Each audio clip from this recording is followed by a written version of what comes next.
മോനെ, ഇന്നലെ രാത്രി തീരെ ഉറങ്ങാതെ നിന്റെ അമ്മാവന്റെ പ്രശ്നങ്ങൾ പരിഹരിക്കുകയായിരുന്നു ഞാൻ. ഇപ്പൊ ദുഹാ സമയമായി, ഇനി ളുഹർ നിസ്കാരം വരെ ഞാൻ കിടന്നുറങ്ങട്ടെ. ളുഹർ നിസ്കാരം കഴിഞ്ഞാൽ ആർക്കൊക്കെ എന്തൊക്കെ ഉത്തരവാദിത്തങ്ങളുണ്ടോ അതൊക്കെ ഞാൻ തിരിച്ചു കൊടുത്തോളാം, അവരുടെ ആവശ്യങ്ങൾ ഞാൻ ചെയ്തോളാമെന്ന് മഹാനായ ഉമർ ഇബ്നു അബ്ദുൽ അസീസ് റളിയല്ലാഹു അൻഹു തന്റെ പൊന്നു മകനോട്, തന്റെ കൊച്ചു മകനോട് പറഞ്ഞപ്പോഴാണ് മഹാനായ അമീറുൽ മുഅ്മിനീനെ സ്ട്രൈക്ക് ചെയ്യുന്ന ഒരു ചോദ്യം ആ പൊന്നുമോൻ ചോദിച്ചത്. യാ അമീറുൽ മുഅ്മിനീൻ, ഇന്ന് നിങ്ങൾ എന്റെ ഉപ്പയല്ല, നിങ്ങൾ 20ഓളം സാമ്രാജ്യങ്ങളുടെ അധിപനാണ്, 20ഓളം സാമ്രാജ്യങ്ങളുടെ നേതാവാണ്, നിങ്ങൾ അമീറാണ്, രാജാവാണ്, ഖലീഫയാണ്. ആ നിങ്ങൾ മിൻ ഐന ലക അൻ തഈശ ഇല ളുഹർ, ളുഹർ വരെ നിങ്ങൾ ജീവിക്കുമെന്ന് നിങ്ങൾക്ക് ആരാണ് ഉറപ്പ് തന്നത്?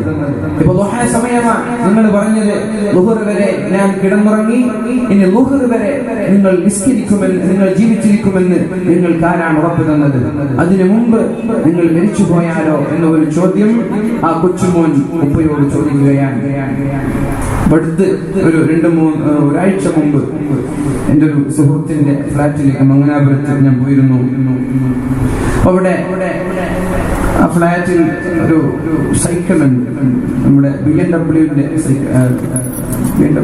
കാർ, അതിന്റെ സൈക്കിളാണ്. നമ്മളൊക്കെ രാവിലെ ജോഗിങ്ങിന് വേണ്ടി ഒരു 7,000 രൂപ 12,000 രൂപയൊക്കെ വാങ്ങിച്ച് രാവിലെ സൈക്കിൾ ഓടിക്കുന്ന ആളുകളാണ്. അപ്പൊ ആ ഒരു സൈക്കിളിന്റെ വില അന്വേഷിച്ചപ്പോ 75,000 രൂപയാണ്. വീടിനകത്ത് കളിക്കുന്ന ഒരു സൈക്കിളാണ്, 75,000 രൂപയാണ് ആ ഒരു സൈക്കിളിന്റെ വില. എന്നിട്ട് നമ്മുടെ സുഹൃത്താണ് നിസാർ എന്ന് പറയുന്ന എന്റെ മഹല്ലിലെ ഒരു ചെറുപ്പക്കാരനാണ്, നല്ലൊരു വ്യവസായിയാണ്, മംഗലാപുരത്തും ഗൾഫിലൊക്കെ ഒരുപാട് ബിസിനസ് സാമ്രാജ്യങ്ങളുള്ള നല്ലൊരു വ്യവസായിയാണ്.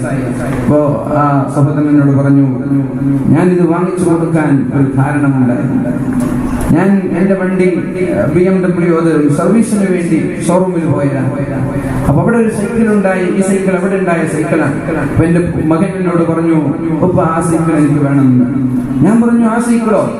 അതിന് വലിയ വിലയുണ്ട്, അതിന് ഏകദേശം 50,000 1 ലക്ഷത്തോളം വിലയുണ്ട് എന്ന് ഞാൻ എന്റെ മകനോട് പറഞ്ഞപ്പോ മകൻ ചോദിച്ചു, അതെന്റെ ഉപ്പ അങ്ങനെ? നിങ്ങൾക്ക് BMW കാർ ഉപയോഗിക്കാം, എനിക്ക് BMW സൈക്കിൾ ഉപയോഗിച്ചുകൂടെ? പിന്നെ ഞാനൊന്നും മിണ്ടിയില്ല, ഞാനത് വാങ്ങിച്ചു കൊടുത്തു. മക്കളുടെ ചില ചോദ്യങ്ങൾ അങ്ങനെ, മക്കൾ ചില സ്ട്രൈക്ക് ചെയ്യുന്ന ചോദ്യങ്ങൾ ചോദിക്കും. അതേ സുഹൃത്ത് ഇന്നലെ ബാംഗ്ലൂരിലായിരുന്നു പരിപാടി. ബാംഗ്ലൂരിൽ നിന്ന് തിരിച്ചു വരുമ്പോ അവരുടെ വഴിയിൽ കാണാനിടയായി. ഇന്നൊരു വിഷയം പറഞ്ഞു, തന്റെ കൊച്ചുമോൾ അതേപോലെ മറ്റൊരു ചോദ്യം എന്നോട് ചോദിച്ചിട്ടുണ്ട്. കുട്ടികൾ മൊബൈൽ എടുത്ത് കളിക്കുമ്പോ ഞാൻ എപ്പോഴും അവരെന്ത് ചെയ്യും, റേഡിയേഷനൊക്കെ പ്രശ്നമായതുകൊണ്ട് അവരെ നിയന്ത്രിക്കാറുണ്ട്, മൊബൈൽ തുടരരുത് എന്നൊക്കെ പറഞ്ഞ് ഞാൻ നിയന്ത്രിക്കാറുണ്ട്. അങ്ങനെ ഞാൻ പലപ്പോഴും എന്റെ കൊച്ചുമകൾ 2 വയസ്സ് പ്രായമേ ആയിട്ടുള്ളൂ, ആ മകളെ ഞാൻ നിയന്ത്രിക്കുമ്പോ ഒരു ദിവസം എന്നോട് ചോദിച്ചു, ആ 24 മണിക്കൂറും വാട്സപ്പിലും ഫേസ്ബുക്കിലും കളിക്കുന്നുണ്ടല്ലോ, നിങ്ങൾ മൊബൈൽ ഫോണിൽ കളിക്കുന്നുണ്ടല്ലോ, പിന്നെ എനിക്കെന്താ കളിച്ചാൽ? ഇതുപോലെയുള്ള ചില ചോദ്യങ്ങൾ നമ്മുടെ മക്കൾ നമ്മോട് ചോദിക്കും. അത് ആ ചോദ്യം വരാതിരിക്കാൻ നമ്മൾ ആദ്യം മാതൃകാ യോഗ്യരായ രക്ഷിതാക്കളായി മാറണം. അവിടുത്തെ ആ ഒരു പോയിന്റ് നമ്മുടെ മനസ്സിലേക്ക് ഇരിക്കട്ടെ. ഞാൻ സാന്ദർഭികമായി ഉണർത്തുകയാണ്, നമ്മൾ മാതൃകാ യോഗ്യരായിരിക്കണം, ഉമ്മയും ഉപ്പയും. നമ്മൾ മൊബൈൽ ഫോണിൽ 24 മണിക്കൂറും കളിച്ചു അതിന്റെ സോഷ്യൽ മീഡിയകളിലും നെറ്റ്വർക്കുകളും ഉപയോഗിച്ച് നമ്മുടെ മക്കളെ ഉപദേശിക്കാൻ നമ്മൾക്കൊരു അവകാശവുമില്ല.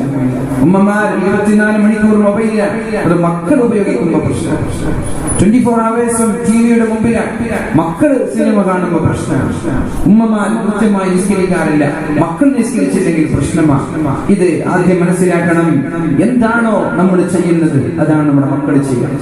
നമ്മുടെ ഉപദേശങ്ങൾ എല്ലാവരും കേൾക്കുന്നത്, അവരുടെ ചെവി ഉപയോഗിക്കുന്നതിനേക്കാളും അവരുപയോഗിക്കുന്നത് അവരുടെ കണ്ണാണ്. ആ കണ്ണിലൂടെ ഉപ്പ എന്ത് ചെയ്യുന്നു, ഉമ്മ എന്ത് ചെയ്യുന്നു, ഓരോ ചലനങ്ങളും അവർ വീക്ഷിച്ചുകൊണ്ടിരിക്കുകയാണ്. എന്താണോ ഉപ്പ ഉപ്പ, എന്താണോ ഉമ്മ, അതാണ് മക്കളായി മാറുന്നത്. അതുകൊണ്ട് ആദ്യം നമ്മളൊരു റോൾ മോഡലായി മാറണം. നമ്മുടെ മക്കൾക്ക് ഉപദേശിക്കാൻ പേടി തോന്നുന്ന ഒരവസ്ഥയിലേക്ക് നമ്മൾ മാറരുത്. നമ്മുടെ ഭാഗത്ത് ന്യൂനതകളും നമ്മുടെ ഭാഗത്ത് വീഴ്ചകളും വരാൻ പാടില്ല. മക്കൾ പല ചോദ്യങ്ങളും തിരിച്ച് നമ്മളോട് ചോദിക്കുമെന്ന് പ്രതീക്ഷിച്ചുകൊണ്ടായിരിക്കണം ഇനിയുള്ള ഓരോ നീക്കുപോക്കുകളും. പഴയ കാലമല്ല, 21ാം നൂറ്റാണ്ടാണ്. ഇത് ആ ഒരു ഡാർക്ക് ഏജ് അല്ല എന്ന ഒരു ബോധം കൂടി നമ്മളിൽ ഉണ്ടാവണം. അള്ളാഹു നമ്മയൊക്കെ നല്ലവരിൽ ഉൾപ്പെടുത്തി തരട്ടെ. മഹാനായ ഉമർ ഇബ്നു അബ്ദുൽ അസീസ് റളിയല്ലാഹു അൻഹു, അദ്ദേഹം ഉറങ്ങാൻ വേണ്ടി പോകുമ്പോഴാണ് തന്റെ കൊച്ചുമോൻ ചോദിക്കുന്നത്, യാ അമീറൽ മുഅ്മിനീൻ, അല്ലയോ ഉപ്പാ, ഉപ്പാ എന്നല്ല വിളിക്കുന്നത്, മുഅ്മിനീങ്ങളുടെ അമീർ, മുഅ്മിനീങ്ങളുടെ ഉത്തരവാദിത്തങ്ങൾ ഏറ്റെടുത്ത ഖലീഫയില്ല നിങ്ങൾ. മിൻ ഐന ലക അൻ തഈശ ഇലൽ ളുഹ്രി, നിങ്ങളോട് ആരാണ് പറഞ്ഞത് ളുഹ്ർ നിസ്കാരം വരെ നിങ്ങൾ ജീവിച്ചിരിക്കുമെന്ന് ആരാണ് പറഞ്ഞത്? അതിനു മുമ്പ് മരിച്ചു പോയാലോ? മാ മിൻ അബ്ദിൻ യസ്തറഇഹില്ലാഹ്, അല്ലാഹു തആല ഒരാൾക്ക് ഉത്തരവാദിത്തങ്ങൾ നൽകി, അല്ലാഹു ഒരാൾക്ക് ഉത്തരവാദിത്തങ്ങൾ നൽകി, അത് നിറവേറ്റാതെ ഒരാൾ മരിച്ചു പോയാൽ ഇല്ലാ ഹറമ അലൈഹിൽ ജന്ന, അവർക്ക് സ്വർഗ്ഗം ഹറാമാണെന്ന് പരിശുദ്ധ റസൂലുള്ളാഹി സ്വല്ലല്ലാഹു അലൈഹി വസല്ലം. നമ്മളൊക്കെ വളരെ പേടിക്കേണ്ട ഹദീസാണത്. ഉമ്മമാരും ഉപ്പമാരും രക്ഷിതാക്കളും കമ്മിറ്റി ഭാരവാഹികളും ഉസ്താദുമാരും എല്ലാ ആളുകളും ഒരുപാട് ഭയക്കേണ്ട ഹദീസാണത്. കുല്ലുക്കും റാഇൻ വകുല്ലുക്കും മസ്ഊലുൻ അൻ റഇയതിഹി, എല്ലാവരും ഭരണാധികാരികൾ, എല്ലാവർക്കും ഉത്തരവാദിത്തങ്ങളുണ്ട്. അവരവരുടെ ഉത്തരവാദിത്തങ്ങളെ കുറിച്ച് അല്ലാഹു നാളെ ചോദ്യം ചെയ്യുമെന്ന് പരിശുദ്ധ റസൂലുള്ളാഹി സ്വല്ലല്ലാഹു അലൈഹി വസല്ലം. ഉപ്പമാരോട് ചോദ്യമുണ്ട്, ഉമ്മമാരോട് ചോദ്യമുണ്ട്, ഉസ്താദുമാരോടുണ്ട്, കമ്മിറ്റി ഭാരവാഹികളോടുണ്ട്, അധ്യാപകരോടുണ്ട്, എല്ലാ ആളുകളോടും അല്ലാഹു അവരവരുടെ ഉത്തരവാദിത്തങ്ങളെ കുറിച്ച് ചോദിക്കും. എന്തെങ്കിലും ഒരു വീഴ്ച വന്നു പോയാൽ, എന്തെങ്കിലും ഒരു അപാകത വന്നു പോയാൽ, എന്തെങ്കിലും ഒരു ന്യൂനത വന്നു പോയാൽ അവർക്ക് സ്വർഗ്ഗം ഹറാമാണെന്നാണ്.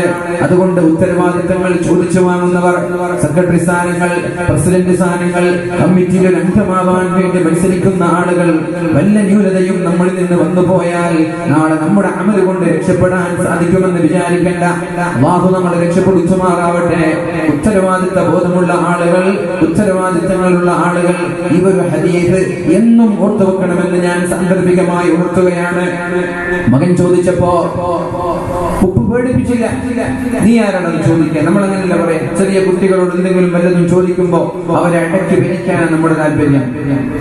അല്ലാഹുവിന്റെ ഹബീബ് സല്ലല്ലാഹു അലൈഹി വസല്ലം തങ്ങളിലൂടെ മഹാന്മാരായ സ്വഹാബാക്കൾ നമ്മോട് പഠിപ്പിക്കുന്നത് ലാഇബ് ഇബ്നക സബ്അൻ,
നമ്മുടെ മക്കൾ ചില കാര്യങ്ങൾ നമ്മളോട് ചോദിക്കും. അപ്പൊ അടക്കി ഭരിക്കാനല്ല നമ്മൾ ശ്രമിക്കേണ്ടത്, അത് പറഞ്ഞ് മനസ്സിലാക്കി കൊടുക്കാൻ നമ്മൾക്ക് കഴിയണം, രക്ഷിതാക്കൾക്ക് കഴിയണം. ഉമർ ഇബ്നുൽ ഖത്താബ് റളിയല്ലാഹു അൻഹു മഹാന്മാരായ സ്വഹാബാക്കൾ അലി തങ്ങളാണോ ഉമർ തങ്ങളാണോ എന്ന് എനിക്ക് ഓർമ്മയില്ല. ഒരു ഹദീസ് പഠിപ്പിക്കുന്നുണ്ട്, നിങ്ങൾ നിങ്ങളുടെ മക്കളോട് 7 വയസ്സ് വരെ കളിച്ചു ജീവിക്കണമെന്ന്. അവർ 7 വയസ്സിന് മുമ്പ് ഞങ്ങളെ കിക്ക് ചെയ്യുമെന്നും ഞങ്ങളെ ഷൂട്ട് ചെയ്യുമെന്നും ഞങ്ങളെ അടിക്കുമെന്നൊക്കെ പറയും. ചെറിയ കുട്ടികളാണ്. അത് കണ്ടിട്ട് നീ ആരാണെന്ന് പറയാനെന്ന് പറഞ്ഞിട്ട് അവരെ അടിക്കാനും അവരെ വിഷയപ്പെടുത്താനും പോകരുത്. അവർ മാന്യമായി കളിച്ചവരുടെ കൂടെ ചെലവഴിക്കുക. 7 വയസ്സ് കഴിഞ്ഞാൽ പിന്നെ അവർക്ക് അതബ് പഠിപ്പിക്കേണ്ട സമയമാണ്, മര്യാദ പഠിപ്പിക്കേണ്ട സമയമാണ്. 7 വയസ്സ് വരെ അവരോട് കളിക്കണം. ഒരാൾക്കൊരു കുഞ്ഞുണ്ടായാൽ ആ കുഞ്ഞിനോട് പെരുമാറേണ്ടത് കുഞ്ഞുങ്ങളെ പോലെയാണ്, കുട്ടികളെ പോലെ അഭിനയിച്ചു പെരുമാറണമെന്ന് മഹാനായ ഉമർ ഇബ്നുൽ ഖത്താബ് റളിയല്ലാഹു അൻഹു. കുട്ടികളോട് തിരിച്ച് ദേഷ്യപ്പെടാൻ നിൽക്കരുത്. അവര് ചെറിയ പ്രായമാണെന്ന് നമ്മൾ മനസ്സിലാക്കണം. നമ്മുടെ ഭാഗത്താണ് വീഴ്ചയെങ്കിൽ അത് പറഞ്ഞ് മനസ്സിലാക്കി കൊടുക്കാൻ നമ്മൾക്ക് കഴിയണം. തിന്മകൾ നമ്മൾ ന്യായീകരിക്കരുത്. ഉപ്പ ചെയ്യുന്ന തെറ്റ് ഒരുപക്ഷെ മക്കൾ ചോദ്യം ചെയ്തേക്കാം.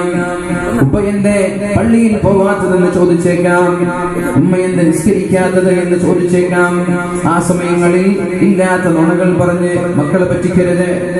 അതാണ് പിന്നെ മക്കൾ പഠിക്കുന്നത്. അതാണ് മക്കളുടെ സ്വഭാവമായി മാറുന്നത്. അതുകൊണ്ട് മഹാനായ ഉമർ ഇബ്നു അബ്ദുൽ അസീസ് റളിയല്ലാഹു അൻഹു തന്റെ പൊന്നുമോനോട് പറഞ്ഞു, ഉദ്നു മിന്നീ, ഇങ്ങോട്ട് വാ മോനെ, ഇങ്ങോട്ട് വാ മോനെ. ഫദനാ മിൻഹു, ഉപ്പയുടെ അടുത്തേക്ക് പോയി ആ മകൻ. ഫഖബ്ബല ബൈന ഐനൈഹി, തന്റെ പൊന്നുമോന്റെ നെറ്റിത്തടത്തിൽ മഹാനായ ഉമർ ഇബ്നു അബ്ദുൽ അസീസ് റളിയല്ലാഹു അൻഹു ചുംബിക്കുകയാണ്.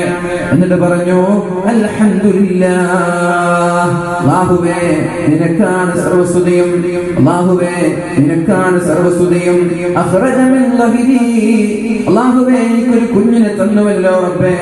മയ്യുഈനുനി അലാ ദീനി, ദീനിയായ കാര്യങ്ങളിൽ എന്നെ സഹായിക്കുന്ന ഒരു കുഞ്ഞിനെ എനിക്ക് തന്ന റബ്ബേ, നിനക്കാണ് സർവസ്തുതിയും എന്ന് പറഞ്ഞിട്ട് ആ പൊന്നുമോന്റെ നെറ്റിത്തടത്തിൽ ചുംബിക്കുകയാണ് ആ പിതാവ് ചെയ്തത്. നമ്മളോ മക്കളെ ഭീഷണിപ്പെടുത്തുകയാണ്, മക്കളെ ഞെട്ടിക്കുകയാണ്. അങ്ങനെയല്ല ചെയ്യേണ്ടത്. അൽഹംദുലില്ലാഹ്, തിന്മ കാണുമ്പോൾ തിരുത്തുന്ന ഒരു മകൻ എനിക്കുണ്ടായല്ലോ, തെറ്റ് കാണുമ്പോൾ തിരുത്തുന്ന ഒരു ഉപ്പ എനിക്കുണ്ടല്ലോ, ഉമ്മ എനിക്കുണ്ടല്ലോ. തിന്മകൾ കാണുമ്പോൾ, തോന്നിവാസങ്ങൾ കാണുമ്പോ ചെയ്യരുത് എന്ന് പറയുന്ന ഒരു ഉസ്താദ് എനിക്കുണ്ടല്ലോ, അൽഹംദുലില്ലാഹ്. ഈ ഒരു സ്വഭാവമാണ് നമ്മൾക്ക് വേണ്ടത്. തെറ്റ് തിരുത്തുന്ന ആളുകളെ ദേഷ്യപ്പെടുകയോ അവരോട് മോശമായി പെരുമാറുകയോ അവർക്ക് കൊട്ടേഷൻ ഇടുകയോ അല്ല ചെയ്യേണ്ടത്. അങ്ങനെ ചില ആളുകളുണ്ട്, എന്തെങ്കിലും ചില തിന്മകൾ കാണുമ്പോ അത് ഉണർത്തിയാൽ അതിന്റെ പേരിൽ വൈരാഗ്യം വെക്കുന്നവർ, അതിന്റെ പേരിൽ പക വെക്കുന്നവർ, അതിന്റെ പേരിൽ പ്രശ്നങ്ങൾ ഉണ്ടാക്കുന്നവർ. അത് മുസ്ലിമിന് പറ്റിയതല്ല. കുന്തും ഖൈറ ഉമ്മ, അല്ലാഹു തആല പരിശുദ്ധമായ ഖുർആനിൽ പറഞ്ഞുവല്ലോ, കുന്തും ഖൈറ ഉമ്മ, നിങ്ങൾ ഏറ്റവും നല്ല സമുദായമാണ്. പക്ഷേ ഒരു ഡിമാൻഡ് ഉണ്ട്, സമുദായങ്ങളിൽ ഏറ്റവും നല്ല ഉത്തമ സമുദായത്തിന്റെ ഉദാത്ത മാതൃകളായി മാറാൻ ചില ഡിമാൻഡുകളുണ്ട് എന്ന് അല്ലാഹു തആല പരിശുദ്ധമായ ഖുർആനിൽ പറയുന്നുണ്ട്. എന്താണ് ആ ഡിമാൻഡ്? തഅ്മുറൂന ബിൽ മഅറൂഫി വതൻഹൗന അനിൽ മുൻകർ, നന്മ പ്രോത്സാഹിപ്പിക്കുകയും തിന്മ തടയുകയും ചെയ്യേണ്ടവരാണ് നമ്മൾ. നന്മ ചെയ്യാൻ ആളുകളെ പ്രോത്സാഹിപ്പിക്കണം, നന്മ ചെയ്യാൻ ആളുകളെ പ്രോത്സാഹിപ്പിക്കുകയും തിന്മ ചെയ്യരുത്, തിന്മ കാണുമ്പോൾ അത് തടയാനും വേണ്ടി കൈകോർക്കേണ്ട ആളുകളാണ് നമ്മൾ. എന്നാലേ ഉത്തമ സമുദായമായി അള്ളാഹു നമ്മളെ എണ്ണുകയുള്ളൂ. ഇല്ലെങ്കിൽ അള്ളാഹു തആല നീചന്മാരിൽ നിന്യന്മാരിൽ നമ്മെ ഉൾപ്പെടുത്തുകയും ചെയ്യും. അള്ളാഹു തആല പരിശുദ്ധമായ ഖുർആനിൽ പറയുന്നുണ്ട്, അള്ളാഹു തആല ബനൂ ഇസ്രായേലിലെ ആലിമീങ്ങളെ ശപിച്ചത്, അവിടെയുള്ള സത്യനിഷേധികളെ ശപിച്ചത്, അള്ളാഹുവിന്റെ ശാപമുണ്ടായത് തെറ്റ് കാണുമ്പോൾ തിരുത്താത്തത് കാരണത്താലാണ്. തെറ്റ് കാണുമ്പോൾ കണ്ണടച്ച് അത് കുഴപ്പമില്ല എന്ന് പറഞ്ഞ് ന്യായീകരിക്കുന്ന ഉസ്താദുമാർ, ന്യായീകരിക്കുന്ന ആലിമീങ്ങൾ, എന്തെങ്കിലും അവരുടെ കൈകളിൽ നിന്ന് ലഭിക്കാൻ വേണ്ടി എന്തെങ്കിലും മുതലാളിമാരുടെയോ കമ്മിറ്റി ഭാരവാഹികളുടെയോ ഭാഗത്ത് തെറ്റ് കാണുമ്പോ ജോലി പേടിച്ച് അവർക്കെതിരെ ശബ്ദിക്കാത്ത ആളുകൾ സമുദായത്തിന് അപമാനമാണവർ, സമുദായത്തിന് ശാപമാണവർ, അല്ലാഹുവിന്റെ ശാപം ലഭിക്കാൻ കാരണമാകുമെന്ന് പരിശുദ്ധമായ ഖുർആനിൽ അല്ലാഹു തആല ബനൂ ഇസ്രായേലിന്റെ ചരിത്രം പഠിപ്പിക്കുകയാണ് നമ്മെ. ആലിമീങ്ങൾ തിരുത്താനുള്ളവരാണ്. ഉമറാക്കളുടെ ഭാഗത്ത്, കമ്മിറ്റി ഭാരവാഹികളുടെ ഭാഗത്ത്, ഉത്തരവാദപ്പെട്ട ഏതെങ്കിലും നാട്ടുകാരുടെ ഭാഗത്ത്, പ്രമാണിമാരുടെ ഭാഗത്ത് എന്തെങ്കിലും ഒരു വീഴ്ച വരുമ്പോ അവരെ കണ്ണടച്ച് അത് ന്യായീകരിക്കാൻ നിൽക്കരുത്. തെറ്റ് തെറ്റാണെന്ന് പറയാനുള്ള തന്റെ ഇടം നമ്മൾക്കുണ്ടാവണം. അതിന് ആരെയും പേടിക്കേണ്ടതില്ല, ഒരാളെയും ഭയക്കേണ്ടതില്ല. അല്ലാഹുവിനെ നമ്മൾ പേടിച്ചാൽ എല്ലാവരും അവനെ പേടിക്കുമെന്ന് മുഹമ്മദുർ റസൂലുള്ളാഹ്. നമ്മളെന്തിനാ മറ്റുള്ള ആളുകളെ പേടിക്കേണ്ട ആവശ്യം? ഒരു ആവശ്യമില്ല. കമ്മിറ്റി ഭാരവാഹികളല്ല ജോലി തരുന്നത്, കമ്മിറ്റി ഭാരവാഹികളല്ല സാലറി തരുന്നത്, റിസ്ക് തരുന്നത്, ഭക്ഷണം തരുന്നത് നാട്ടുകാരല്ല. അല്ലാഹു തആല അല്ലാഹുവിന്റെ ഹബീബ് ഒരു ഹദീസിലൂടെ, ഖുദ്സിയായ ഹദീസിലൂടെ പഠിപ്പിക്കുന്നുണ്ടല്ലോ. നബിതങ്ങൾ പറയാണ്, എന്റെ പ്രിയപ്പെട്ട ചെറുപ്പക്കാരോട് എനിക്ക് ചെറിയൊരു സംശയമുണ്ട്. നമ്മുടെ ചെറുക്കട എന്ന് പറയുന്നത് ഒരുപാട് ചെറുപ്പക്കാരുള്ള നാടാണ്. എവിടെ പോയി നമ്മുടെ ചെറുപ്പക്കാരൊക്കെ? നമ്മുടെ റബീഉൽ അവ്വൽ കടന്നു വരുമ്പോ, റബീഉൽ അവ്വലിന്റെ 12 കടന്നു വരുമ്പോ തോരണങ്ങൾ അണിയിക്കാൻ നമ്മൾ തയ്യാറാണ്, സന്നദ്ധരാണ്. എല്ലാവരുടെയും സാന്നിധ്യമുണ്ട്. രാത്രി 12 മണിക്കും 1 മണിക്കും 2 മണിക്കും വാഹനം കഴിഞ്ഞ് വീട്ടിലേക്ക് പോകുമ്പോ ഉറക്കൊഴിച്ചുകൊണ്ട് തോരണങ്ങളും അലങ്കാരങ്ങളും അണിയിക്കുന്ന ആളുകളെ കാണാറുണ്ട്. പക്ഷേ അവരോട് ചില ചോദ്യങ്ങൾ ചോദിച്ചാൽ അവർക്കതിന് വ്യക്തമായ ഉത്തരം പറയാൻ പറ്റുമോ? അന്ന് രാവിലെ സുബഹി നിസ്കരിച്ചിട്ടുണ്ടോ നീ? അന്ന് രാവിലത്തെ ഇശാഇ നിസ്കരിച്ചിട്ടുണ്ടോ? അന്ന് മഗ്രിബ് നീ നിസ്കരിച്ചിട്ടുണ്ടോ? ഇല്ല. എന്ത് സ്നേഹമാണ് നിസ്കാരം നഷ്ടപ്പെടുത്തിയിട്ട് എന്ത് സ്നേഹമാണ് നമ്മൾക്ക് പ്രകടിപ്പിക്കാനുള്ളത്? സുബഹി നിസ്കരിക്കാതെ കിടന്നുറങ്ങിയിട്ട് അല്ലാഹുവിന്റെ ഹബീബിനോട് എന്ത് സ്നേഹമാണ് നമ്മൾക്ക് പ്രകടിപ്പിക്കാനുള്ളത്? തഅസിൽ ഇലാഹ വഅൻത തുദ്ഹിറു ഹുബ്ബഹു ദകാല ഉമ്മി ഫിൽ മഖാലി ശനീഉ ഇൻ കാന ഹുബ്ബുക സാദിഖൻ ലഅതഅതഹു ഇന്നൽ മുഹിബ്ബ ലിമൻ യുഹിബ്ബു യുതീഉ. ഞാൻ ചോദിക്കട്ടെ, നമ്മളൊക്കെ ഹബീബിനോടുള്ള സ്നേഹം കൊണ്ടാണ് ഇങ്ങോട്ട് കടന്നു വന്നത്. അസീസ് കമാലിയ അല്ലെ, ഗൾഫിൽ നിന്ന് വന്നത് നമ്മുടെ റബീഉൽ അവ്വലിന് വേണ്ടിയായിരിക്കും. അതുപോലെ കുറെ ആളുകൾ എല്ലാ റബീഉൽ അവ്വലാകുമ്പോ ടിക്കറ്റ് ഒക്കെ ബുക്ക് ചെയ്ത് നാട്ടിലേക്ക് വരാറുണ്ട്. എന്തിനു വരുന്നു? ഹബീബിനോടുള്ള സ്നേഹം പ്രകടിപ്പിക്കാനാണ്, നബിതങ്ങളോടുള്ള സ്നേഹം പ്രകടിപ്പിക്കാനാണ് ഇങ്ങോട്ട് കടന്നു വരുന്നത്. നല്ലതാണ്. ആ ചെലവഴിച്ച ടിക്കറ്റിന് വരെ അല്ലാഹു പ്രതിഫലം തരും. 10,000 രൂപ, 6,000 രൂപ, 8,000 രൂപയൊക്കെ ചെലവഴിച്ചിട്ട് നാട്ടിലേക്ക് റബീഉൽ അവ്വൽ 12-ന് ചെറുപ്പക്കാരുടെ കൂടെ, നാട്ടുകാരുടെ കൂടെ പ്രവാചകന്റെ ജന്മദിനത്തിൽ സന്തോഷിക്കാൻ വന്നതിന്റെ ആ ഒരു തുക നാളെ ആഖിറത്തിൽ ഉപകരിക്കുമെന്നതിൽ സംശയമില്ല. പക്ഷേ നീ വന്നത് നബിതങ്ങളോടുള്ള സ്നേഹം പ്രകടിപ്പിക്കാനെന്ന് നിന്റെ വാക്കിലൂടെ പറഞ്ഞാൽ പോരാ, നിന്റെ വാക്കിലൂടെ, നിന്റെ വേഷവിധാനത്തിലൂടെ പറഞ്ഞാൽ പോരാ. നീ ഹബീബിനോട് സ്നേഹമുണ്ട് എന്ന് പറയുന്നത് സത്യമാണെങ്കിൽ, ഹബീബ് പറഞ്ഞത് അനുസരിക്കാൻ നീ തയ്യാറാവൂലേ? നിന്റെ ഹെയർ സ്റ്റൈൽ അത് ഹബീബ് പഠിപ്പിച്ച ഹെയർ സ്റ്റൈൽ ആവൂലേ? നിന്റെ വേഷവിധാനങ്ങൾ, നിന്റെ കുപ്പായങ്ങൾ, നിന്റെ ചെറുപ്പുകൾ, നിന്റെ ഡ്രസ്സുകൾ എല്ലാം അല്ലാഹുവിന്റെ ഹബീബ് പറഞ്ഞതുപോലെയാവൂലേ? ഹബീബിനെ ധിക്കരിച്ച് ഹബീബ് പറഞ്ഞതിന്റെ വിപരീതം പ്രവർത്തിച്ച് എങ്ങനെയാണ് മുഅ്മിനീങ്ങളെ റബീഉൽ അവ്വൽ 12 നമ്മൾ ആഘോഷിക്കുന്നത്?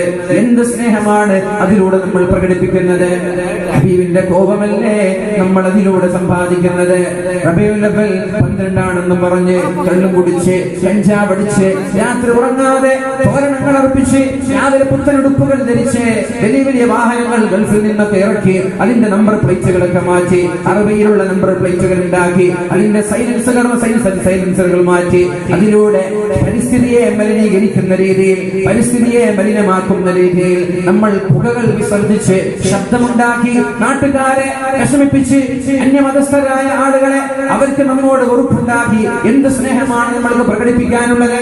ഇതാണോ പരിശുദ്ധ ദീൻ പഠിപ്പിച്ച സ്നേഹം? ഇതാണോ റസൂലുള്ളാഹി സ്വല്ലല്ലാഹു അലൈഹി വസല്ലമ തങ്ങൾ പറഞ്ഞു തന്ന സ്നേഹം? ഇതാണോ? കാസർഗോട്ടുകാർക്ക് ഇതിൽ അല്പം ആവേശം കൂടുതലാണ്, വേണ്ട എന്നല്ല. മറ്റുള്ള ജില്ലകളിൽ ഇല്ലാത്ത രീതിയിലുള്ള തോരണങ്ങളാണ് നമ്മുടെ നാട്ടിലുള്ളത്. വലിയ ആഘോഷമാണ് നമ്മൾക്ക്, എല്ലാം ഖൈറ് തന്നെ. പക്ഷേ അനിസ്ലാമികമായിട്ടുള്ള ആഘോഷം നമ്മളിൽ ഉണ്ടാവരുത്. റാലിയിൽ പോകുന്ന ചെറുപ്പക്കാരൻ, രാത്രി തോരണമണിയിക്കുന്ന ചെറുപ്പക്കാരന്റെ ഹെയർ സ്റ്റൈൽ ക്രോപ്പ് ചെയ്ത ഹെയർ സ്റ്റൈൽ ആവാൻ പാടില്ല. എന്നാൽ ഉറക്കൊഴിക്കുന്നതിന് പകരം അവന് വീട്ടിൽ വന്ന് കിടന്നുറങ്ങുന്നതാണ് നല്ലത്. ഹറാമായ ഹെയർ സ്റ്റൈൽ, നബി തങ്ങൾ ഇഷ്ടപ്പെടാത്ത ഹെയർ സ്റ്റൈൽ, നബി തങ്ങൾ ദേഷ്യപ്പെട്ട ഹെയർ സ്റ്റൈൽ ഹറാമാണെന്ന് പരിശുദ്ധ ദീൻ പഠിപ്പിച്ച മുടിയുടെ രീതി. ഈ ഒരു രീതിയുമായി എന്ത് സ്നേഹമാണ് നിനക്ക് പ്രകടിപ്പിക്കാനുള്ളത്? നിന്റെ പാൻസുകൾ, മുട്ടിന് മുകളിൽ കീറിപ്പറഞ്ഞ പാൻസുകൾ ധരിക്കുന്ന ചെറുപ്പക്കാരെ പലപ്പോഴും ഞാൻ കാണാറുണ്ട്, വളരെ വിഷമം തോന്നാറുണ്ട്. എങ്ങനെയാണ് നമ്മുടെ നിസ്കാരങ്ങൾ സ്വീകരിക്കപ്പെടുന്നത്? എങ്ങനെയാണ് നമ്മുടെ നിസ്കാരങ്ങൾ സ്വീകരിക്കപ്പെടുന്നത്? നിസ്കാരമില്ല എന്ന് ഞാൻ പറയൂല. ചെറുപ്പക്കാർക്ക് ഇന്ന് നിസ്കാരമുണ്ട്, ജമാഅത്തിന് പോകുന്നവരുണ്ട്, പള്ളിയിലേക്ക് പോകുന്നവരുണ്ട്, നിസ്കാരം കൃത്യമായി നിസ്കരിക്കുന്നവരുണ്ട്. പക്ഷേ ഇങ്ങനെ ചില പോരായ്മകൾ നമ്മുടെ ചെറുപ്പക്കാരിൽ കാണാറുണ്ട്. മുട്ടിന് മുകളിൽ കീറിപ്പറഞ്ഞ പാൻസ് എന്തിനാണ് ധരിക്കുന്നത്? ഔറത്ത് മറയാതെ നിസ്കരിച്ചാൽ എങ്ങനെയാണ് നമ്മുടെ നിസ്കാരം സ്വീകരിക്കപ്പെടുന്നത്? അതുകൊണ്ട് എന്റെ ചെറുപ്പക്കാരോട് എനിക്ക് വളരെ സ്നേഹത്തിൽ പറയാനുള്ളത്,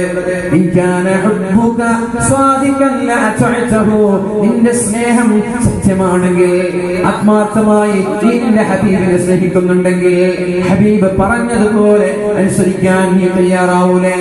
നിന്റെ കണ്ണ് നിയന്ത്രിക്കാൻ നീ തയ്യാറാവൂലേ? നിന്റെ വേഷവിധാനങ്ങൾ, ഒരു റാലി, ഒരു ജാഥ, അത് പഠിപ്പിച്ചത് പരിശുദ്ധ റസൂലുള്ളാഹി സ്വല്ലല്ലാഹു അലൈഹി വസല്ലമ തങ്ങൾ തന്നെയാണ്. മഹാനായ ഉമർ ഇബ്നുൽ ഖത്താബ് റളിയല്ലാഹു അൻഹു ഇസ്ലാമിലേക്ക് കടന്നു വന്നപ്പോ രണ്ട് ജാഥയാണ് കഅബയിലേക്ക് പുറപ്പെട്ടത്.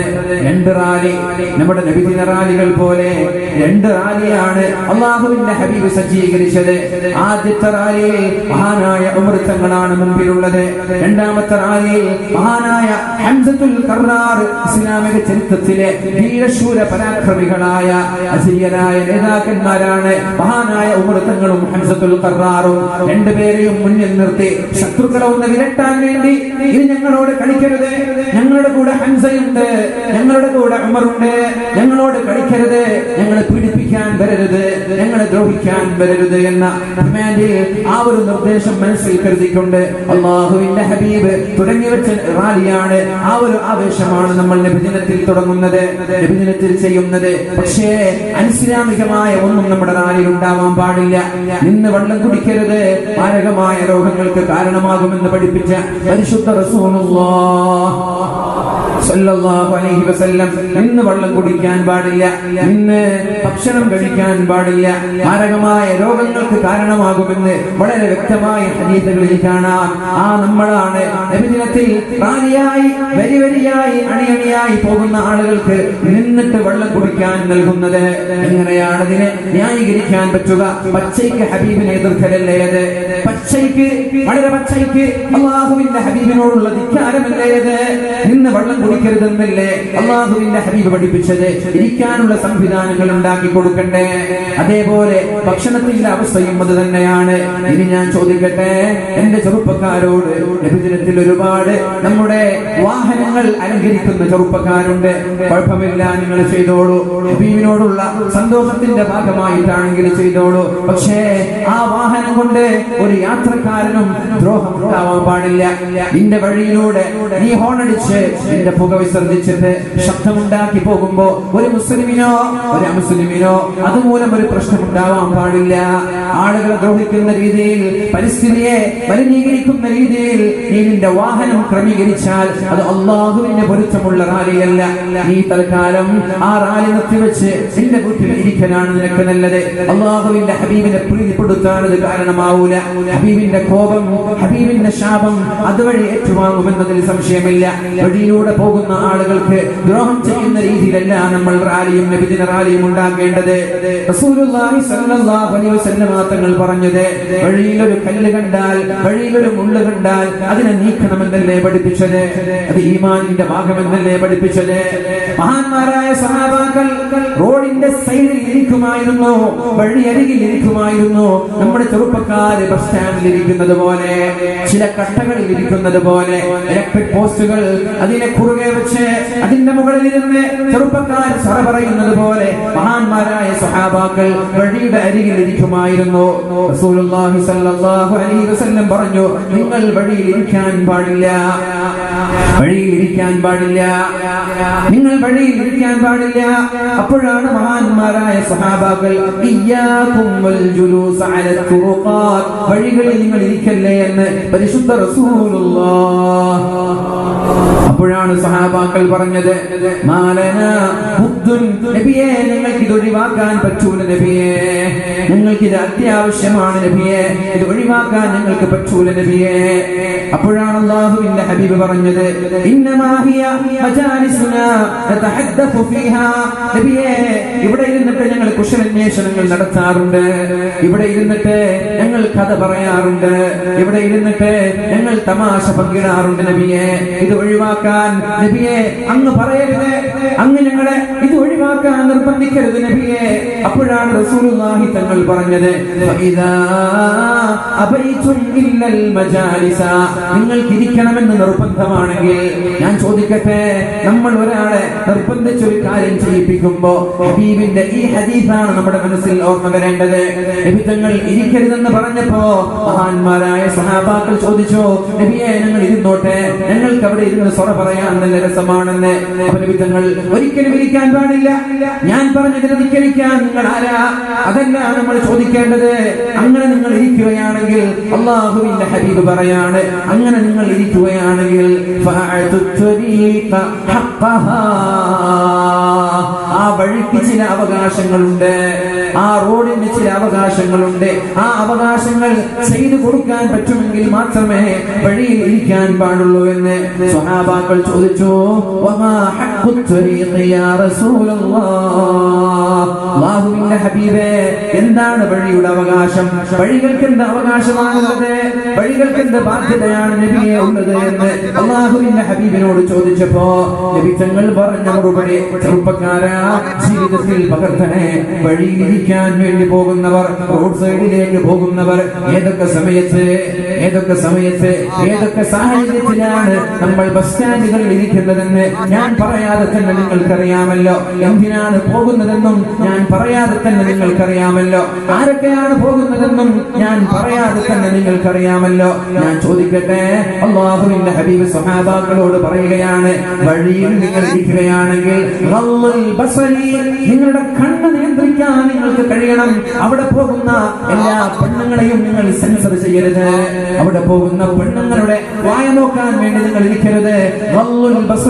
നിങ്ങളുടെ കണ്ണുകൾ നിങ്ങൾ നിർബന്ധമായും നിയന്ത്രിച്ചിരിക്കണം. അത് വഴിയാണ്, പൊതുവഴിയാണത്.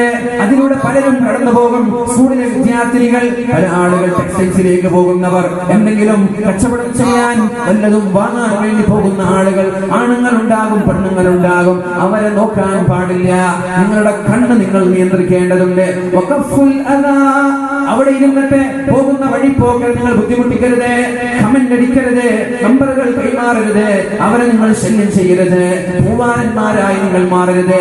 എത്ര മനോഹരമായിട്ടാണ് 14 നൂറ്റാണ്ടുകൾക്ക് മുമ്പ് അല്ലാഹുവിന്റെ ഹബീബ് ഈ ഒരു ഹദീസ് പഠിപ്പിച്ചു തരുന്നത്. മഹാനായ അബൂ സഈദ് ഖുദ്രി റളിയല്ലാഹു അൻഹു റിപ്പോർട്ട് ചെയ്യുന്ന ഹദീസാണ്. ഇതല്ലേ ഇന്ന് സംഭവിക്കുന്നത്? ബൈക്കിലൂടെ, കാറിലൂടെ, ബുള്ളറ്റ് എടുത്ത്, കാറെടുത്ത് റോഡിന്റെ സൈഡിലേക്ക്, കോളേജിന്റെ സൈഡിലേക്ക്, അതിന്റെ വരാന്തകളിലേക്ക് റോന്ത് ചുറ്റുന്ന ചെറുപ്പക്കാരാ, അല്ലാഹുവിന്റെ ഹബീബ് പറയാണ്, വഖഫുൽ അദാ, നിന്റെ വാക്ക് കാരണം മറ്റൊരാൾക്ക് വേദന ഉണ്ടാവാൻ പാടില്ല. ഒച്ചപ്പാടുണ്ടാക്കരുത്. ഒരുപക്ഷെ മറ്റുള്ള ആളുകൾ അവിടെ ഉണ്ടാകാം, അവർക്ക് നിന്റെ ശബ്ദമോ നിന്റെ സാന്നിധ്യമോ അവർക്കൊരു ദ്രോഹം ചെയ്യാൻ പാടില്ല. വറദ്ദുസ്സലാം, അവിടേക്ക് വന്ന് ആരെങ്കിലും സലാം പറഞ്ഞാൽ സലാം അടക്കണം, സലാം അടക്കാതിരിക്കരുത്. ആരെങ്കിലും അവിടേക്ക് വന്നാൽ അവര് സലാം പറയുകയാണെങ്കിൽ സലാം അടക്കണം.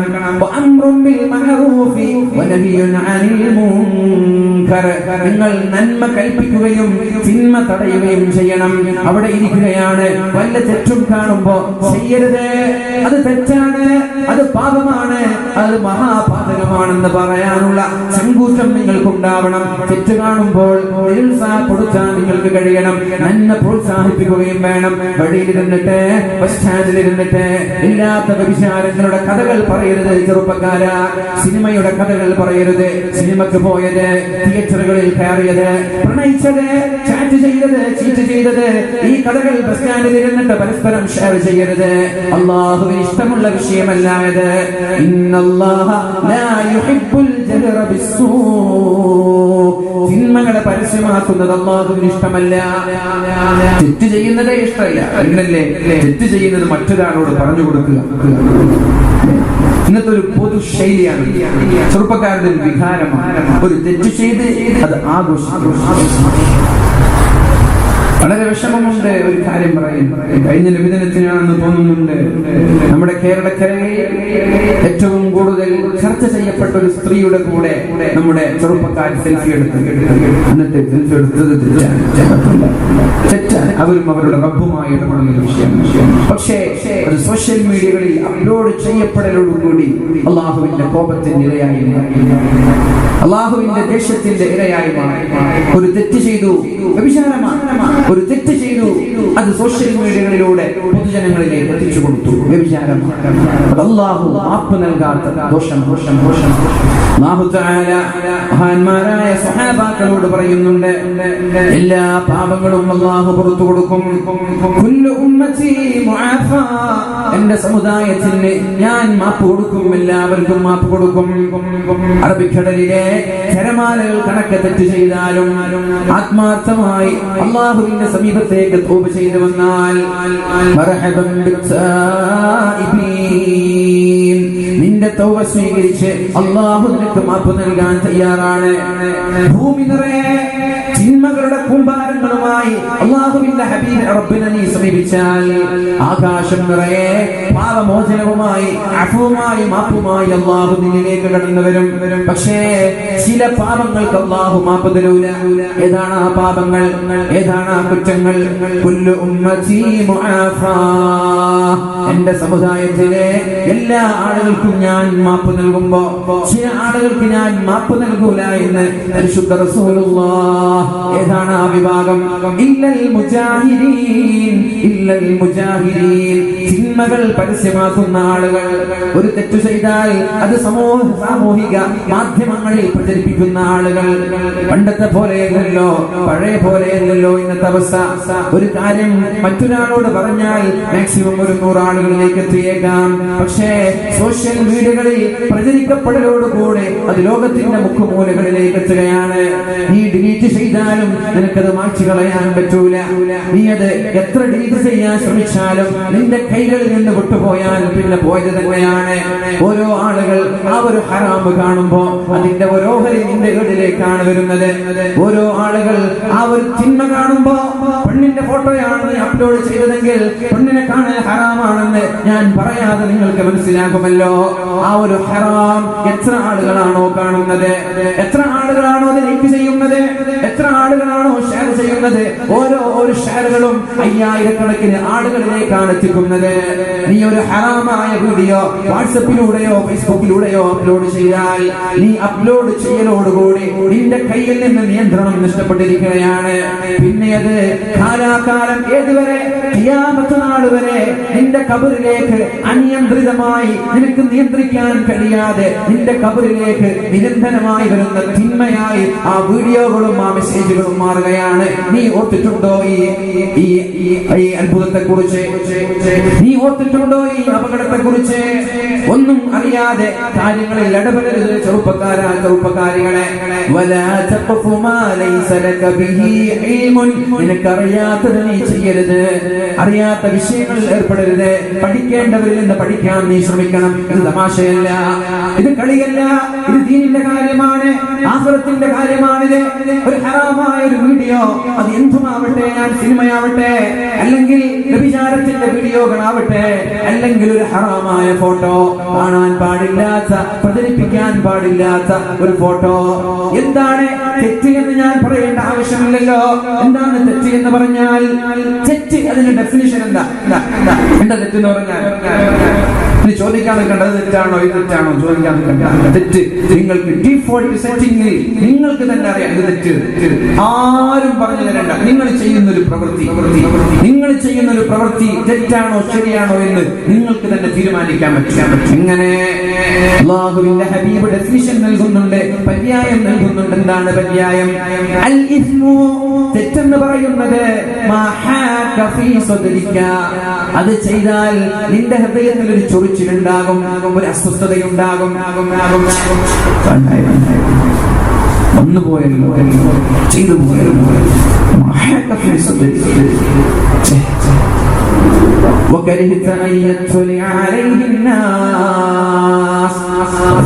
ഉമ്മ കാണുമോ, ഉപ്പ കാണുമോ, അനുജന്മാരിൽ കാണുമോ, ജ്യേഷ്ഠന്മാരിൽ കാണുമോ, ചങ്ങാതിമാരിൽ കാണുമോ?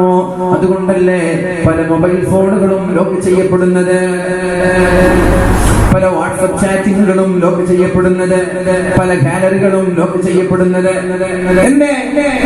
ഉമ്മ കണ്ടാലോ, ഉമ്മ കണ്ടാലോ, അനുജൻ കണ്ടാലോ, ഉപ്പ കണ്ടാലോ തെറ്റാ. അങ്ങനെ ഒരു പേടി നിനക്കുണ്ടെങ്കിൽ നീ ചെയ്യുന്ന ഏത് തെറ്റാവട്ടെ, പെണ്ണുങ്ങളെ, ചെറുപ്പക്കാരികളെ ഞാൻ പറയട്ടെ, ആരാരും കാണാതെ, ഉമ്മ കാണാതെ, വീടിന്റെ ഏതെങ്കിലും ഒരു മുറിക്കകത്ത് നിന്ന് മൊബൈൽ ഫോണുകൾ ഉപയോഗിച്ച് ടെക്സ്റ്റുകൾ കൈമാറുന്നത്, ജനങ്ങൾ കാണുന്നത് പേടിച്ചത് കൊണ്ടാണല്ലോ നീ വളരെ രഹസ്യമായി ചെയ്യുന്നത്. അത് തെറ്റാണ്.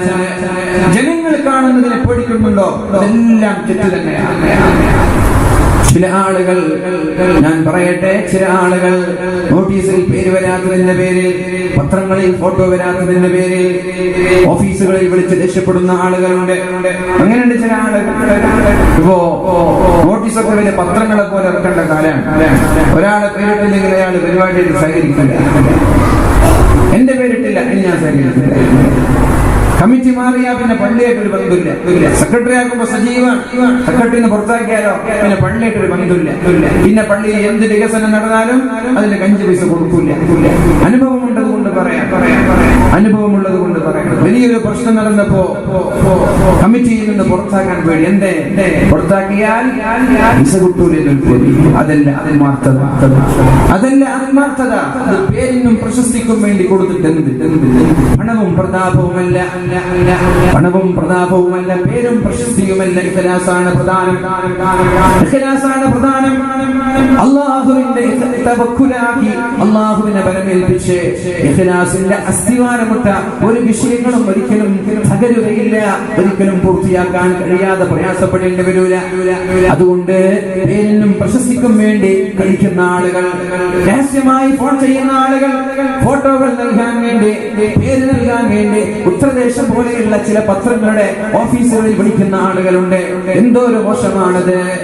ഇതൊക്കെയാണോ നമ്മൾ ചെയ്യേണ്ടത്? സാമൂഹിക പ്രവർത്തകരിൽ നിന്ന്, ഉമറാക്കളിൽ നിന്ന്, ഉലമാക്കളിൽ നിന്ന് വരേണ്ട സ്വഭാവമാണോ ഇത്? ഇത് എങ്ങനെയാണ് ന്യായീകരിക്കാൻ പറ്റുന്നത്? നോട്ടീസിൽ പേജിട്ടില്ലെങ്കിൽ പരിപാടിയുമായി സഹകരിക്കാത്ത ആളുകൾ കുറ്റകളഞ്ഞേക്ക്. എന്തിനാണ് അങ്ങനെയുള്ള ആളുകൾ? എന്തുപകാരമാണ് അവരെ കൊണ്ട് സമുദായത്തിനുണ്ടാവുന്നത്? പറഞ്ഞു വന്നത്, എന്റെ ചെറുപ്പക്കാരാ, നമ്മളൊരു കാര്യം ചെയ്താൽ അത് തെറ്റാണെന്ന് നമ്മൾക്ക് തന്നെ തിരിച്ചറിയാൻ പറ്റും. എന്റെ ഹൃദയത്തിൽ ഒരു അസ്വസ്ഥതയുണ്ടാകും തെറ്റ് ചെയ്താൽ. സിനിമ കണ്ടു കഴിഞ്ഞാൽ മനസ്സിലൊരു അസ്വസ്ഥത, സീരിയൽ കണ്ടു കഴിഞ്ഞാൽ മനസ്സിലൊരു അസ്വസ്ഥത, തിയേറ്ററിൽ പോയാൽ മനസ്സിലൊരു അസ്വസ്ഥത, കളവ് പറഞ്ഞാലും അസ്വസ്ഥത.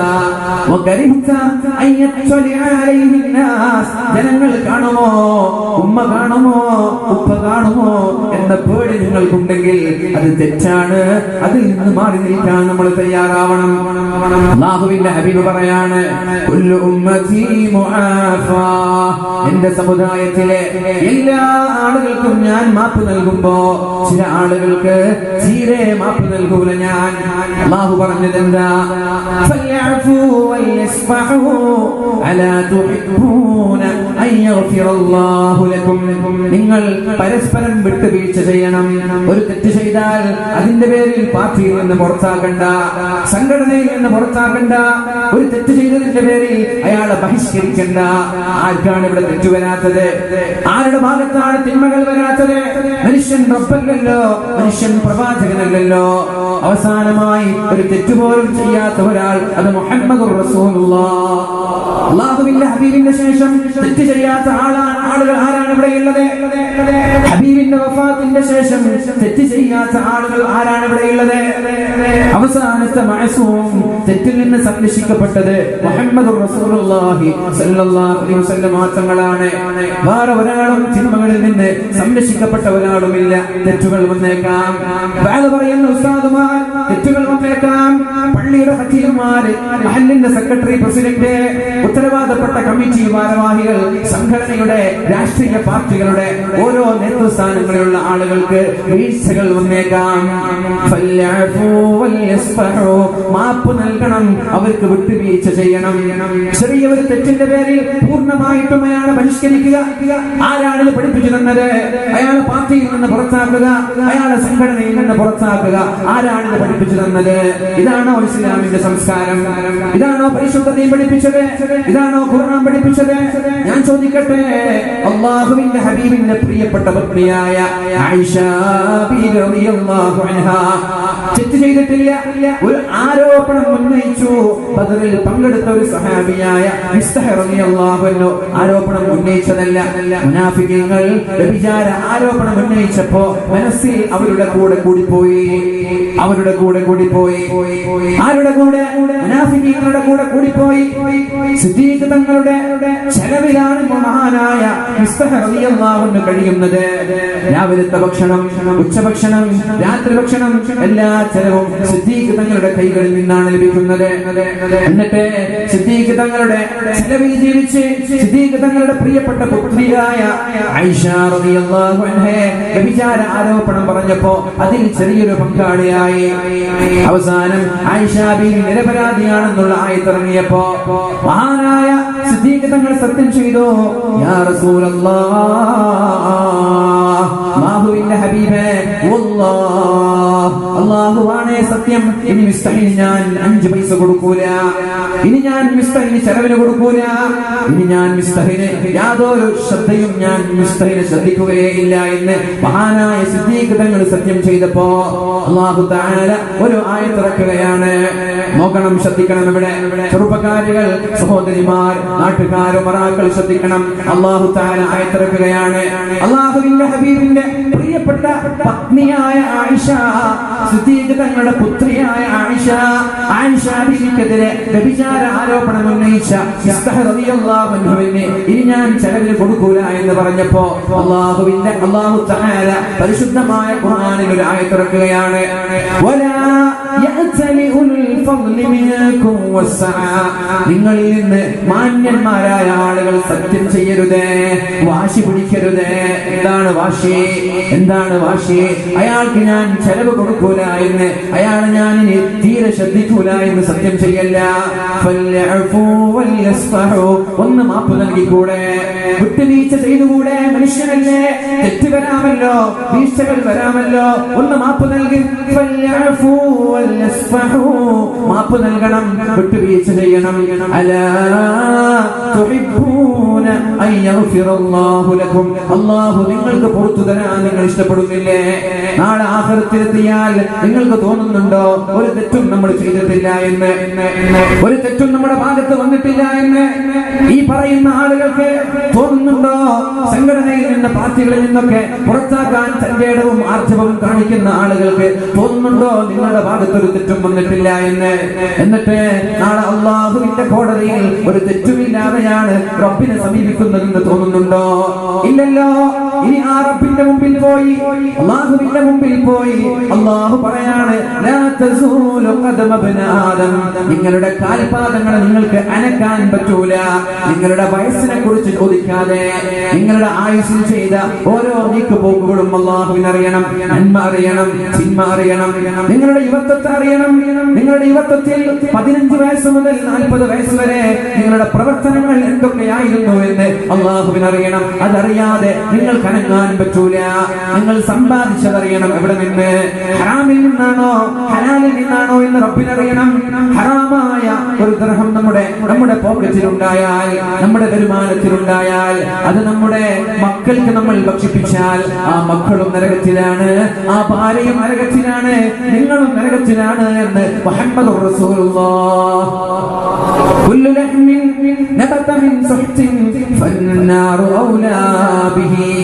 ഹറാമിൽ നിന്ന് നറിഷ്മെന്റ് ലഭിച്ച, ഹറാമിൽ നിന്ന് പോഷണം ലഭിച്ച, ഹറാമിൽ നിന്ന് കൊടുത്ത എല്ലാ ശരീരവും നരകത്തിലേക്കുള്ളതാണ് എന്ന് പരിശുദ്ധ റസൂലുള്ളാഹ്. അറബികളുടെ ട്രൗസറിൽ വരുന്ന ആളുകൾ, കോടിക്കണക്കിന് രൂപകൾ പറ്റിക്കുന്നവർ, വഞ്ചിക്കുന്നവർ, തട്ടിപ്പ് നടത്തുന്നവർ, വഞ്ചന നടത്തുന്നവർ, എന്നിട്ടോ അതുകൊണ്ട് ഇവിടെ വലിയ ബിൽഡിങ്ങുകൾ വാങ്ങി, വലിയ വലിയ സമ്പാദ്യങ്ങൾ ഉണ്ടാക്കി, അതുകൊണ്ട് മക്കളെ തീറ്റിക്കുന്നവർ, അതുകൊണ്ട് ഭാര്യയെ തീറ്റിച്ചിട്ട് എന്ത് നേട്ടമാണ് നിങ്ങളുടെ കൊഴിയുന്നത്? ഒരുപക്ഷെ ദുനിയാവിൽ ആളുകൾക്കിടയിൽ അഹങ്കാരത്തോടെ നടക്കാൻ കഴിഞ്ഞേക്കാം. ആഖിറത്തിലെത്തിയാൽ കുടുംബസമേതം നരകത്തിലേക്കുള്ള വഴിയാണ് അല്ലാഹു തുറന്നു വെച്ചിട്ടുള്ളത്. കുല്ലു ലഹ്മിൻ, എല്ലാ ശരീരവും, എല്ലാ മനുഷ്യരും നബത മിൻ സുഹ്തിൻ, ഹറാം തിന്നിട്ടാണ് വളർന്നതെങ്കിൽ ഫന്നാറു ഔലാ ബിഹി, അതിൽ എക്സ്ക്യൂസ് ഇല്ല, അതിൽ ഇളവില്ല, നരകത്തിൽ ഉറപ്പാണെന്ന് മുഹമ്മദുർ റസൂലുള്ളാഹ്. ആലോചിച്ചിട്ടുണ്ടോ? നമ്മുടെ സമ്പാദ്യങ്ങളിൽ ഹറാം കലരരുത്. ഹറാം കലർന്ന സമ്പാദ്യങ്ങൾ മക്കൾക്ക് നൽകിയാൽ മക്കൾ നന്നാവൂല, ഭാര്യയ്ക്ക് നൽകിയാൽ ഭാര്യ നന്നാവൂല. പിന്നെ എങ്ങനെയാണ് അവർ നന്നാവുന്നത്? ഖൈബർ യുദ്ധം കഴിഞ്ഞിട്ട് അല്ലാഹുവിന്റെ ഹബീബ് സല്ലല്ലാഹു അലൈഹി വസല്ലം തങ്ങൾ ഒരു യുദ്ധം കഴിഞ്ഞ് തിരിച്ചു വരികയാണ്. വലിയൊരു യുദ്ധം കഴിഞ്ഞ് തിരിച്ചു വരികയാണ്. സഹാബാക്കൾ കൂടെയുണ്ട്, നബി തങ്ങളുടെ ഖാദിമായ ഒരു സഹാബി കൂടെയുണ്ട്. നബി തങ്ങളുടെ ഒട്ടകത്തിൽ നിന്ന് നബി തങ്ങളുടെ സാമഗ്രികൾ, നബി തങ്ങളുടെ ചരക്ക് എടുത്തു താഴെ വെക്കുകയുണ്ടായി. അങ്ങനെ താഴെ വെക്കുമ്പോഴാണ് എവിടെ നിന്നോ ഒരസ്ത്രം ആ സ്വഹാബിയുടെ ശരീരത്തിലേക്ക് തുളച്ചു കയറുന്നത്. ആ ഒരസ്ത്രം ശരീരത്തിലേക്ക് കയറിയ ഉടനെ ആ സ്വഹാബി നിലത്ത് വീണ് മരിച്ചു പോവുകയാണ്. ഇത് കണ്ട മഹാന്മാരായ സ്വഹാബാക്കൾക്ക് സന്തോഷമായി. ഹനീഅൻ ലഹുൽ ജന്ന, എന്തോരു ഭാഗ്യവാനാണ് അയാൾ, എന്തോരു ഭാഗ്യവാനാണ് അയാൾ, അയാൾക്ക് സ്വർഗം കിട്ടിയല്ലോ. കാരണം യുദ്ധം കഴിഞ്ഞിട്ടാണ് വരുന്നത്, യുദ്ധം കഴിഞ്ഞ് നാട്ടിലെത്തിയിട്ടില്ല. ഷഹീദിന്റെ പ്രതിഫലമല്ലേ അയാൾക്ക് ലഭിക്കുന്നത്. അതിനും പുറമെ ഹബീബിന് ഖിദ്മത്ത് ചെയ്തുകൊണ്ടിരിക്കുമ്പോഴാണല്ലോ അയാൾക്ക് യുദ്ധത്തിൽ നിന്ന് ഒരു ശത്രുവിന്റെ അമ്പേറ്റ് മരിക്കാനുള്ള ഭാഗ്യമുണ്ടായത്. എന്തോരു ഭാഗ്യവാനാണ് അയാൾ, എന്തോരു ഭാഗ്യവാനാണ് അയാൾ. അല്ലാഹു സ്വർഗം നൽകി അനുഗ്രഹിച്ചില്ലേ? അപ്പോഴാണ് അല്ലാഹുവിന്റെ ഹബീബ് ചോദിച്ചത്, നിങ്ങളോട് ആരാണ് പറഞ്ഞത് ഇയാൾ സ്വർഗത്തിലാണെന്ന്? നിങ്ങളോട് ആരാ പറഞ്ഞത്? നമ്മളാണോ ഇവിടെ സ്വർഗക്കാരെ തീരുമാനിക്കുന്നത്? സ്വർഗത്തിന് ഇവിടെ ചില ആളുകൾ ടിക്കറ്റ് കൊടുക്കുന്നുണ്ട്, ഞങ്ങളുടെ കൂടെ നിന്നാൽ സ്വർഗം തരാമെന്ന് പറയുന്നവരുണ്ട്. എന്ത് ഉറപ്പാണ്? നമ്മൾ എങ്ങനെയാണ് ഒരാളെ സ്വർഗക്കാരനാക്കുന്നത്? നമ്മൾക്ക് സ്വർഗം നൽകാൻ പറ്റുമോ? നമ്മൾക്ക് സ്വർഗം നൽകാൻ പറ്റുമോ? ആനായ ഉമർ ഇബ്നുൽ ഖത്താബ് റളിയല്ലാഹു അൻഹു അല്ലാഹു സ്വർഗം കൊണ്ട് സന്തോഷ വാർത്ത അറിയിച്ച മഹാൻ. ഉമ്മദ്ദില്ലാ അൻ അബീ ബക്രിൻ വഅൻ ഉമരി വഅൻ അലി വഅൻ ഉസ്മാൻ ദിൽ കറമി മൗലായ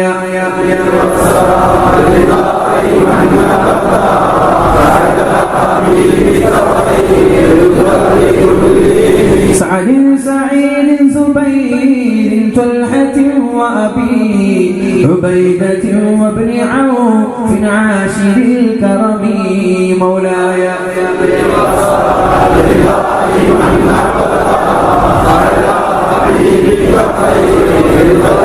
يا ربي بالمصطفى بلغ مقاصدنا واغفر لنا ما مضى يا واسع الكرم مولاي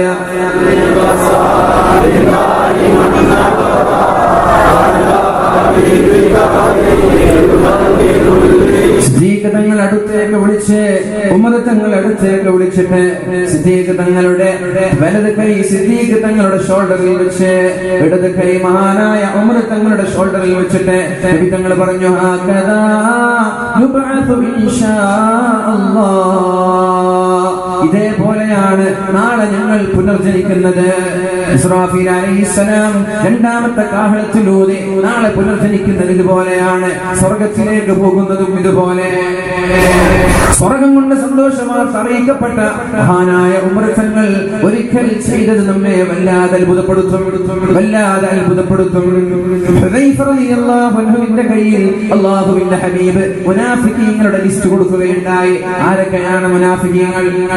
മുനാഫിഖീങ്ങളുടെ പേരെഴുതി മഹാനായ അല്ലാഹുവിന്റെ ഹബീബ് നൽകുകയുണ്ടായി. ആരൊക്കെയാണ് മുനാഫിഖീങ്ങൾ?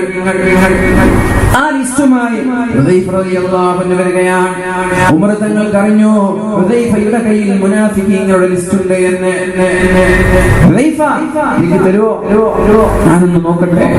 ഇല്ല, ഞാൻ തരൂല. അല്ലാഹു